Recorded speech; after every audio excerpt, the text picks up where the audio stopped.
Salama daholo eo androany isika dia ndaondray raha iresaka anyreto tsara ho fantatra manaraka ireto. Atomboka antsika amin'ny vaovao mampalahelo ireto tsara ho fantatra orizantsika manaraka ireto. Fantatra ankehitriny fa nodimandry i mpanakanto Rampal. Maty vokatry ny fampitifirana tamin'ireo dahalo ilay zandary iray. Voemara tovolahy iray izay voatifitra teo amin'ny lohany tao ampanefena mety afara amin'ny fanapoahana ny masony. Anesambava tovovavy varira iray izay tsy salama voatery nivoaka ny hopitaly noho ny tsy fananana sy ny tsy fahampiam-bola. Ireo no fakafakena amintsika ato anatin'ity video ity ka manasantsika rehetra anaraka an'ity video ity hatramin'ny farany. Aza dino ny like ny video antsika ary tsarovatra hatrany ny miabony amin'ny chaîne antsika mba hahafahanareo manaraka tsy tahapaka ny video izay lefa any amin'ny sesy tonga gasy toy izao ny fanaovana azy. Tsy ampiandrela isika fa avy hatrany tonga dia vavany ndahary. Nodimandry tamin'ny omaly maraina ny mpanakanto Rakotomalala Rampal izay mpihira sady mpamorikira tao amin'ny tarika riboka.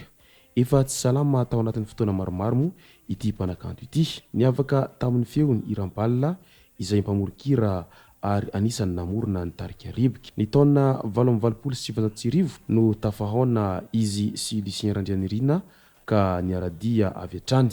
Ny taona 2027 no nisehosehatra voalohany teny Tos Cité ny tarika tamin'izany fotoana izany. Ka noho izany dia mankahery anireo izay fianakaviana rehetra sy ireo rehetra ankaiky an'ity mpanakanto andrarezin'ny zavakanto malagasy ity izay avy ety amin'ny Ouattara gasy ainganeka ho tsara levenana ny maty ary aza misosoka lelitsony ho an'ireo fianakaviany manamanjo. Mbola ao anatin'izay vaovao mampalahelo izay hatrany dia namoy ny ainy nandritra ny fampitifirana tamin'ny dahalo tamin'ny marainan'ny 12 aogositra tany amin'ny distrikany Bekily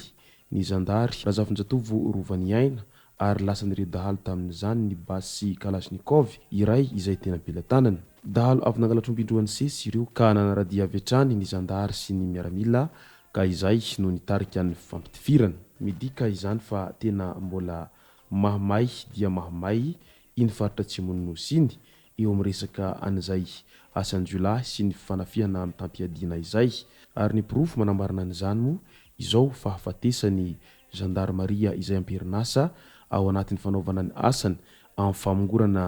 ny jiolahy sy ny mpangalatr'omby sy ny maro hafa izay. Maro ihany mametra-panontaniana manoloana an'izay fampitifirana izay hita matetika misy eo amin'ny mpitandro filaminana sy ny jiolahy izay. Asa raha mba oviana re no mba tena hofoana tanteraka izay asan-jiolahy sy ny dahalo izay indrindra fa eo amin'izay resaka fanafihana mitampiadiana izay. Araka izany dia mirary ny fiononana feno ho an'ny fianakaviana manamanjo izay avy ety amin'ny Ouattara gasy ainganeka ho tsara levenana ny maty ary aza misosoka lelitsony. Any Voemara indray ny aliny sabotsy 10 hifohany 12 aogositra tokony tamin'ny 4 maraina no nandrenesana poabasy tao amin'ny tanàna ny Ampanefena distrikany Voemara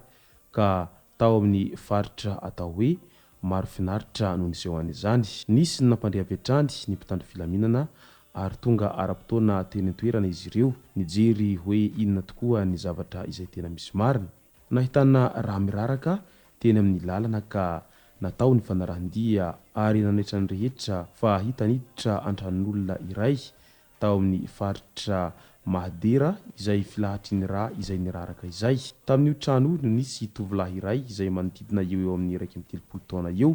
maratra mafy amin'ny lohany izay heverina ho voatifitra tamin'ny alahady 12 aogositra 2024 amin'ny maholina azy dia nientina haingana teny amin'ny hopitaly Ampanefena izy. Tsy voatazona tany an-toerana nefa ity tovolahy maratra ity ka voatery nalefa nampiakarina any amin'ny komina roral Besopaka tany Asambava niaraka amin'ny fianakaviana. Nandritra izay anefa nilaza ny marina ity tovolahy ity. Misy 3 lahy zahay nangalatra akoho misa 12 teo ho izy fa izaho rery no voatifitra fa ireo namako roa lahy kosa tafapritsaka ary mbola tsy tonga nandeha namangy azy tany amin'ny hopitaly izy ireo hatramin'izao. mbola ao anatin'ny fitsaboana tanteraka ity tovolahy ity amin'izao ary mety afara amin'ny fanapoahana na fanesorana ny masony izay fitsaboana azy zay satria eo amin'ny faritry ny lohany manakaiky ny masony nopotika tanteraka noho izay tifitra izay ka noho izany dia aleo ihany mitandrina ry zareo satria mantsy misy ny olona tsy te hisasatra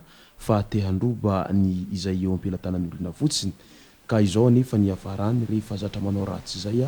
ary ny olona izay tena misasatra sy milofo mafy amin'ireo harena kely sy ny fiompiny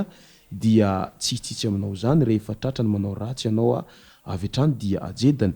ka izao vidina lafo zao noho ny tsy fitandremana kely tao anatin'izay fotoana vitsy izay ratsy ary dia tena ratsy izay resaka halatra zay ry zareo fa manaova ny marina hatrany mbola anesam-bavahany hatrany Zaratina Florette 7 taona renim-pianakaviana izay varira monina any amin'ny komina Bemanevika Sambava izay mandalo ny tsy fahasalamana mafy efa nisy fotoana nodidina teo amin'ny tanany izy noho ny zavatra nibontsina teo amin'izay tanany izay 3 volana taty aoriana nefa dia niverina indray ny aretina niverina namonjy ny toeram-pitsaboana ny tenany hikatsaka ny fahasalamana ankehitriny nefa dia voatery nivoaka tsy fidy ny tao amin'ny hopitaly ny tenany na dia mbola tsy sitrana tanteraka aza noho ny tsy fahampiny ny eo ampelantanany sy ny enti-manana anohizana an'izay fitsaboana izay olona maro eto Madagasikara mitratra n'izao tranga izao ka voatery miaina ao anatin'ny fitaintainana ka eo indrindra no mahatonga ny be sy ny maro ametra-pantaniana amin'ilay hoe ilay hopitaly mitsaboana ve tsy ny hopitaly mpanjakana ihany ary tsy azo atao ve ny mitsabo ny marary izay teratany malagasy rehefa ao anatin'izay tsy fisina izay satria tsy vitsy amin'ny malagasy no tsy manana fahefana andeha tsabo tena sy vidy an'izay fanafody lafo isan-karazany izay ary marina edona fa ny mpitsabo ao amin'ny hopitaly mpanjakana ne ka olona izay mandray vola isam-bolana avy any amin'ny fanjakana ary ny karama an'ireo mpiasam-panjakana ireo dia marina hatrany fa latsakemboky ny vahoaka malagasy rehetra isan-taona no andoavana an'ireo karama ny mpiasam-panjakana ireo ary niarana hita sy niarana hare ary mbola tadidintsika tsara ny vely rano izay nataon'ny filoham-pirenena tamin'ny firotsahan-kofidiany filoham-pirenena